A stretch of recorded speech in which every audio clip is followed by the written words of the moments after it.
Hey sweet souls, welcome back to Conscious Lifestyle Coaching. My name is Raileigh Easterling. Today I want to talk about kind of a hot topic right now, which is vaccines. I can't tell you whether vaccines cause autism or not, but if you've been watching my channel for a while, you know I resonate with being neurodivergent. I'm undiagnosed, but I likely would be diagnosed autistic. Or I don't know, maybe Asperger's too. A little bit of something. Many people who watch my channel are highly sensitive beings.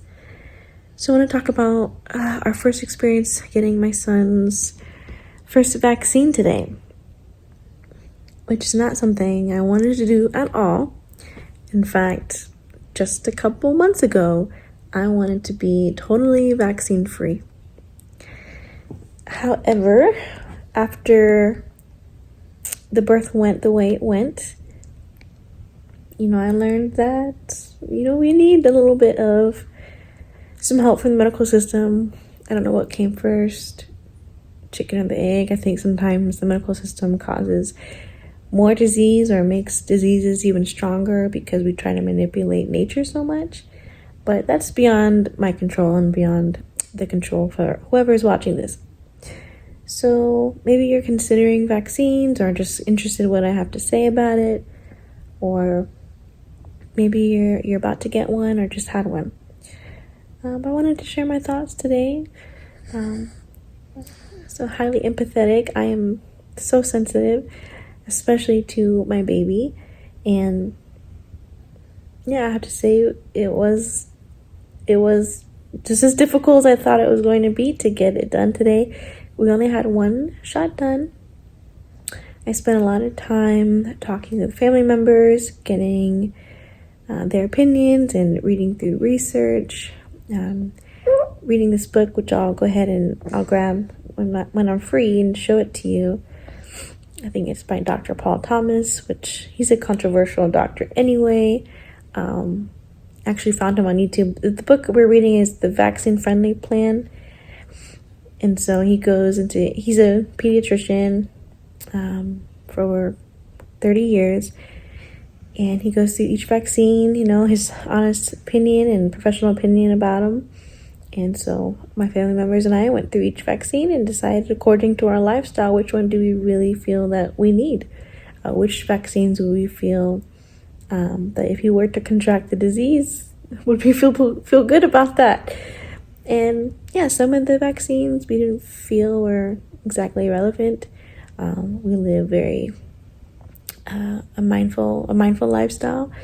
So we live in nature. We eat very healthy. We try to eat local. We eat as organic as we can. We eat very well, very limited processed food. Sometimes just a treat every now and then. But when we feed him, he'll definitely be having whole foods. But yeah, so we didn't feel we needed every single vaccine listed by the CDC. And it's a lot, and they're tiny babies, and they want you to get vaccines sometimes at birth in the hospital, which some things I refused and other things I didn't at the birth of the hospital. And that was hard for me to even get my head around having an unplanned C-section. Did not plan to be in the hospital. So there's that pressure we get from medical professionals, who do judge us for having fears about anything that they administer to our bodies. But anyway, that didn't feel very good. But now I have a chance, being a little bit more healed and not drugged up, to ask questions to doctors. So I spent a lot of time finding a really good clinic that I trusted. We drive an hour to get to her, and I feel really good about who we were able to find to be our healthcare provider, primary provider. And I was super nervous about asking all these questions. I come in with my little notes from the family and telling her what we did and did not want, asking her professional opinion about our choices. And I was super nervous. my inner child didn't want to stand up to authority because that just was a no-no, especially with my mother, who was, a very hard woman. You did not argue with her at all. So my inner child is afraid to kind of stand up for herself sometimes, especially with people who are in high authority, which doctors are in high authority in our society. But she was very receptive to our thoughts and was very honest about things that were kind of outdated. So in our research, we were learning about how vaccines are filled with aluminum and mercury. And she told me that most vaccines nowadays don't even have that. And so I was like, wow, why are people even scared of vaccines anymore? So I had to look into that. And I asked, is there anything toxic in the vaccines? And she said no. And I believe her. I trusted her. She has kids of her own. She's also a pretty hippie woman, also in a interracial marriage. So, hey, you okay? It's okay. So, yeah, that felt really good to be heard like that and feel no pressure. And to also learn some things from someone that I can trust who's in the industry. I call it industry because it's very business-like, medicine nowadays. And she said, yes, there's no aluminum or mercury in vaccines as long as they are of single use. So the reason why they put those aluminum and mercury before is because they were kind of in bulk orders, meant to be preserved for a while. And there were many, multiple doses of vaccines in one case or vial.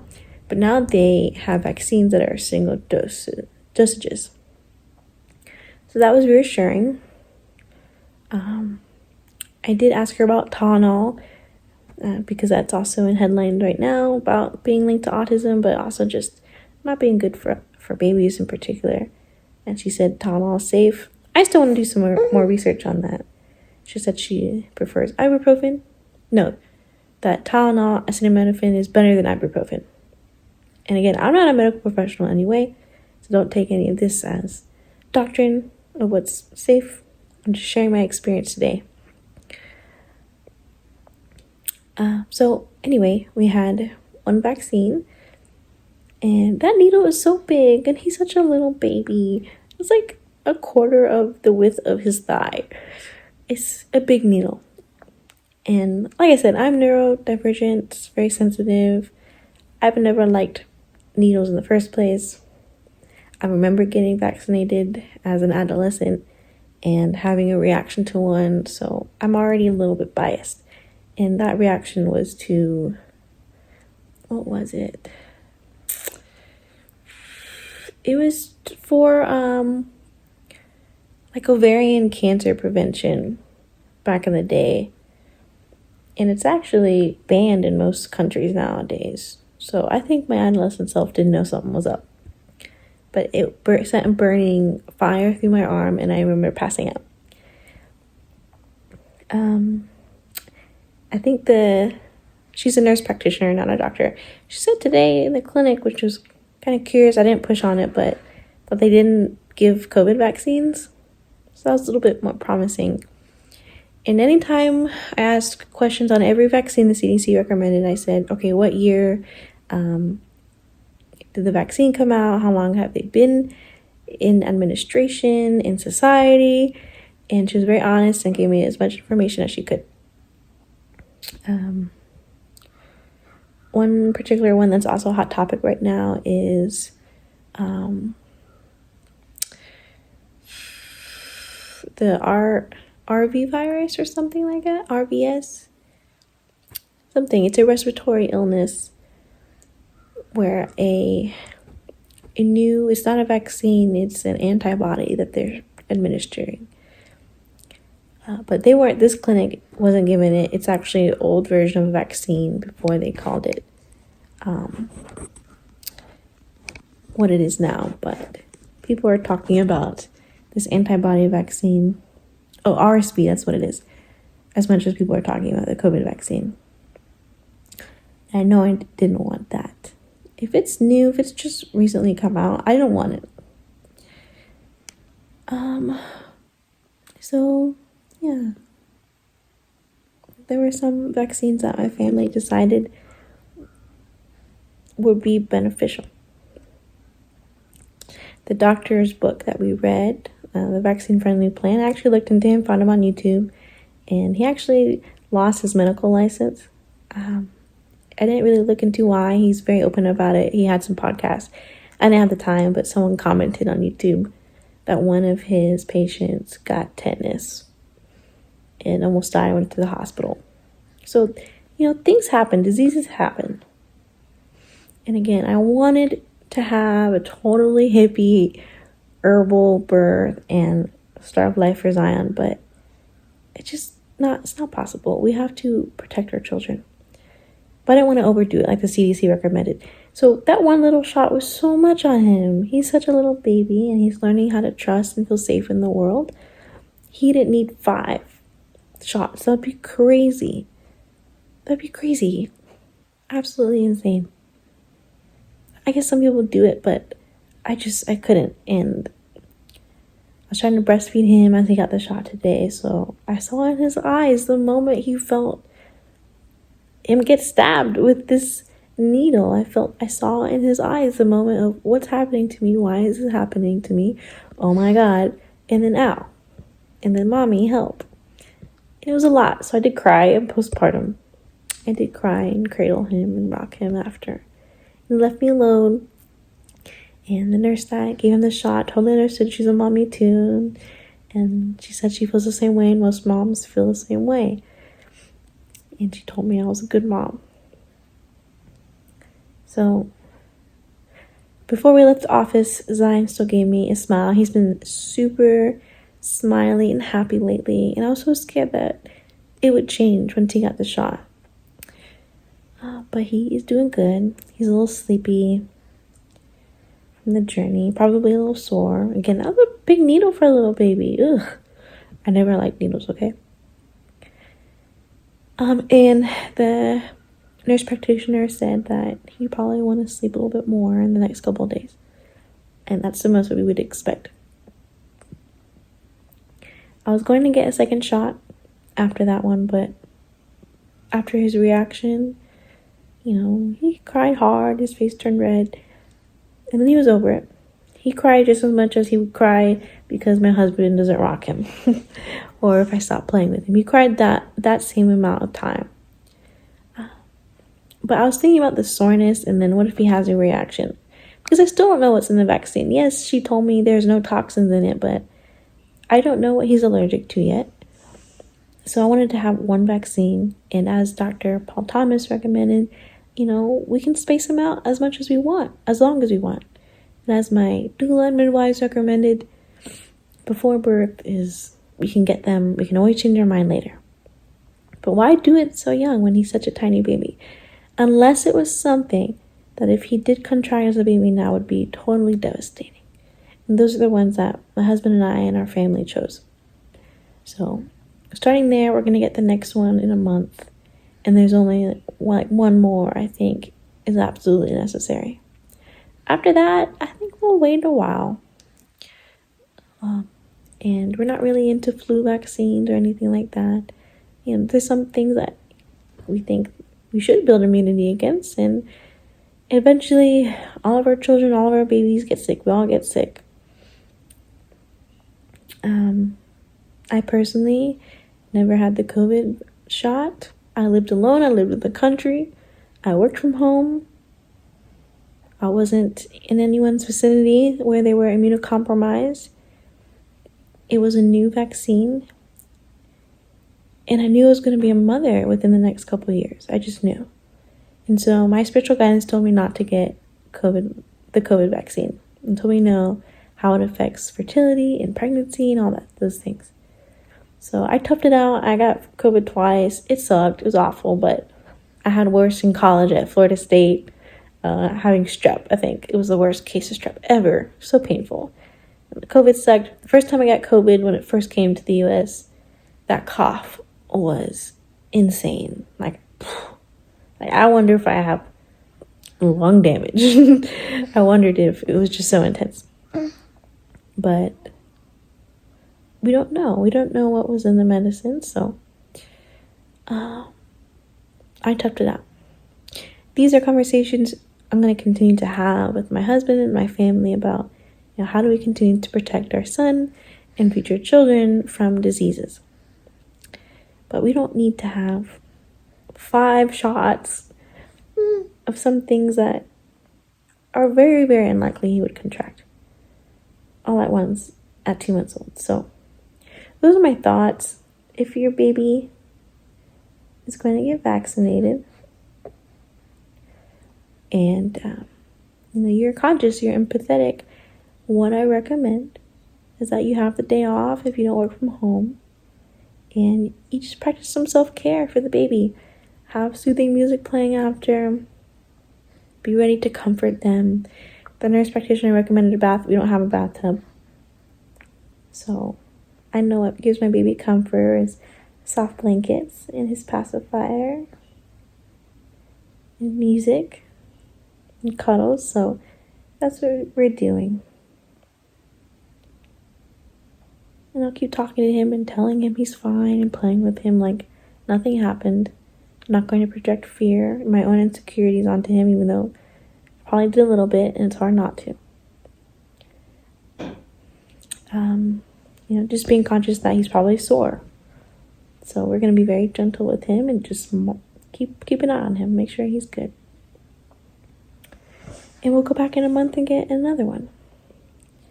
And we'll continue to do our research. So that's my advice. Have something of self-care for you too.